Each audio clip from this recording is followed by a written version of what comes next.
Undiscovered Radio Network is actually a company that produces independent programs that air on affiliate stations, and they're all commercial broadcast stations across the nation.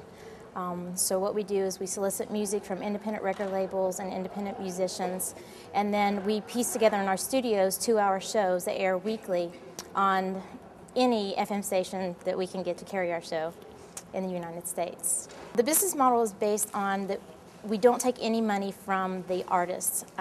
We get our funding from advertising. Once we produce the shows, then we try to convince radio stations to pick it up, and it's picked up on a barter basis. So within the 2-hour show that we produce, we ask for 5 minutes per hour in commercial time that we can then resell to advertising. So right now we actually get national advertising within our program, and that's where we get all of our funding. I'm like a professional networking person. I love to meet people and hear about their ideas and how they got into business, and then kind of come up with my own ideas and apply their ways of thinking to my own. So I really got into it because I was helping a friend run an indie label out in Los Angeles.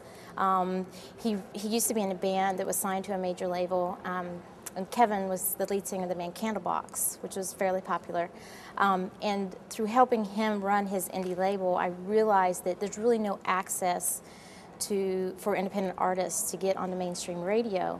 So I started researching how to get indie artists on radio without basically losing money, how to actually build a business model that could provide the access and make money. And I came up with syndication as the best way because it's self-contained. Program directors are not opposed to playing indie artists because we help market the show, and it's a nice, neat little 2-hour package, so it's not interfering with the rest of their weekly programming, which is where they make their bread and butter. So we're stuck usually on Sunday nights at midnight or wherever. But we make enough money because we can get lots of stations to carry our show rather than just one station. I built this business model based on a 5-year long-term goal because I know that being independent, you don't get anything like that. And I was very fortunate to have an entrepreneurial aunt that was basically got me a loan and got me the funding to get it up and running, and it took off. All the research I'd done, literally everything led to even greater basically success than I thought we'd have. So.